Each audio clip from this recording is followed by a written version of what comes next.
Necrozma Dusk-Mane is now available to use in Gen 9, and this is the most powerful returning legendary in the new DLC. This is a Pokemon that never seems to fall off. In Gen 7 Ubers, I would say this is the second best Pokemon in the game behind Groudon Primal. The base form of this Pokemon, with its myriad offensive, utility, and defensive options, its great ability and fantastic stats are good enough, but even in Gen 7 it had the Z-move Necrozma Ultra form, which improved its flexibility and game-ending power even more. A lot of Pokemon with a special form tied to a generational gimmick end up falling off when that gimmick is removed, but this was not the case for Necrozma Dusk-Mane. Even in Gen 8, when Z-moves were removed entirely and therefore Necrozma Ultra was removed, Dusk-Mane remained a top-tier choice and one of the best Pokemon in the entire metagame, and that has remained true in Gen 9. So far, Necrozma Dusk-Mane is by far the most popular new legendary in Ubers, and it's looking like it might have a similar top-tier status to that of Koraidon and Miraidon. When I was speculating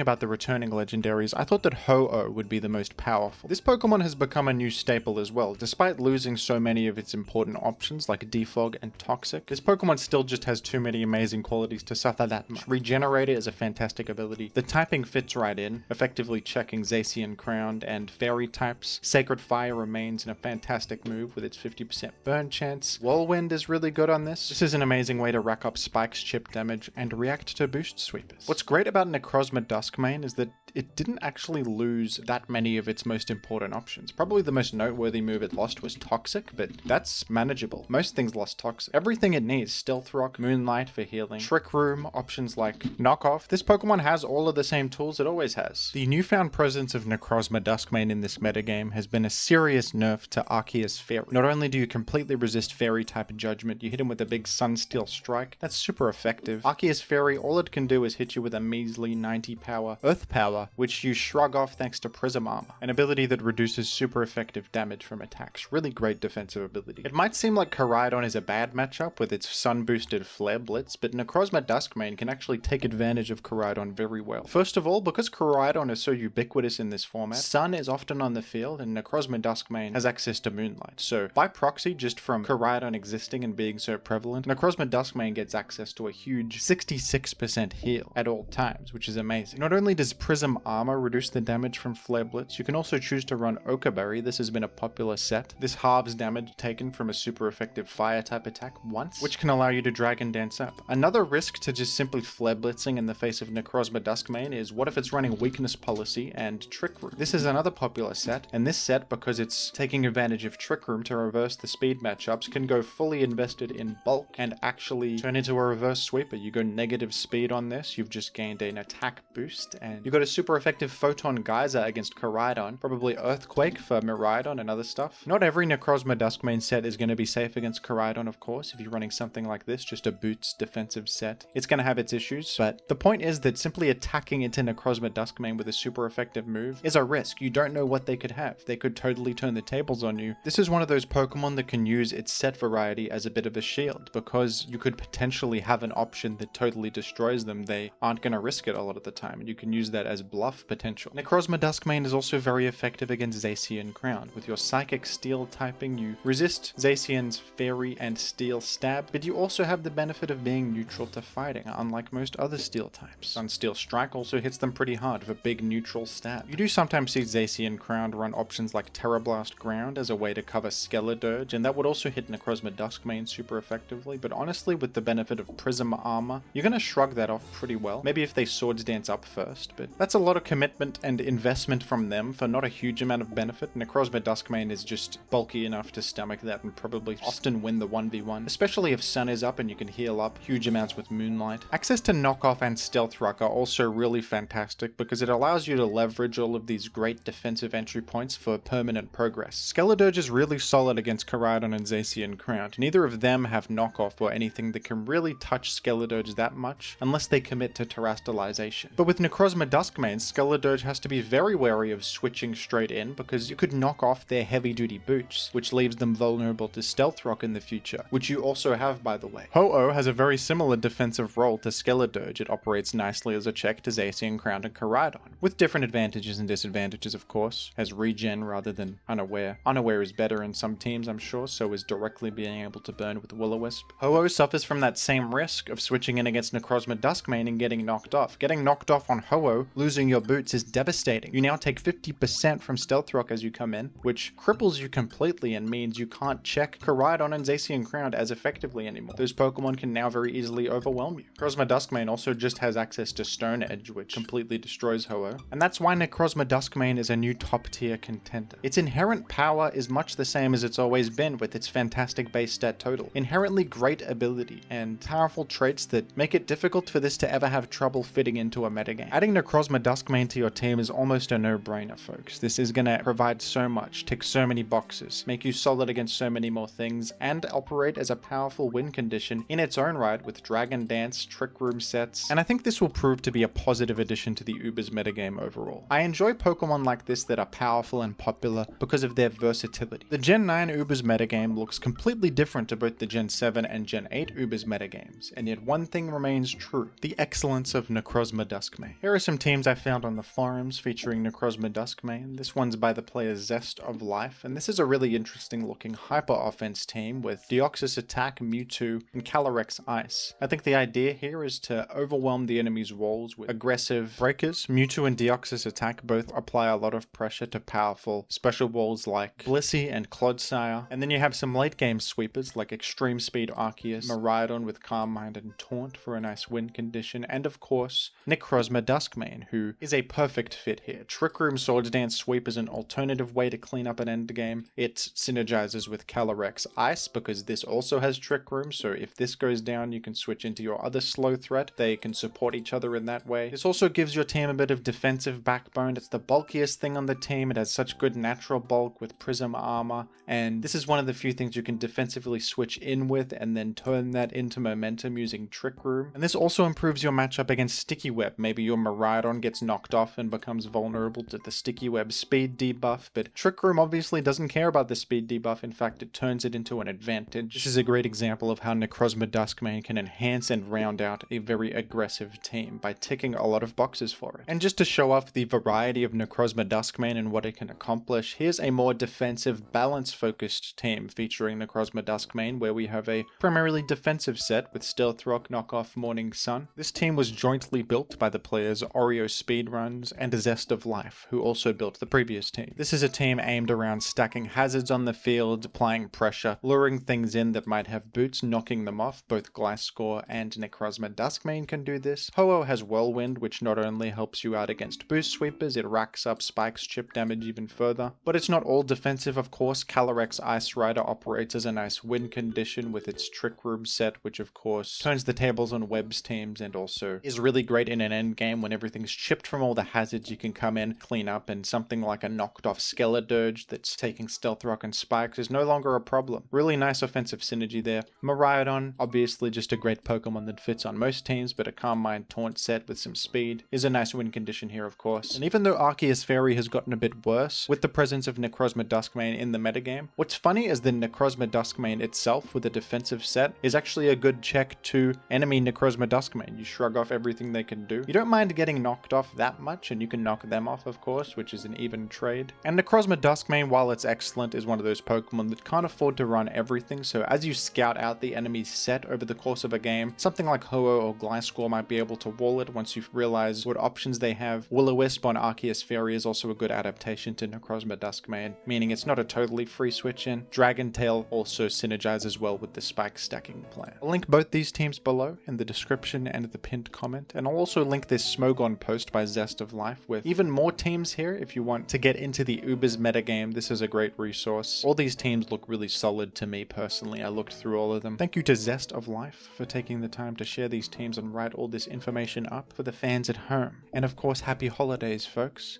Have a good one.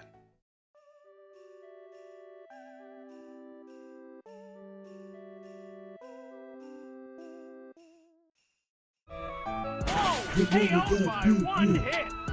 It's scattered Spike! The money got different, cause of what I'm spending.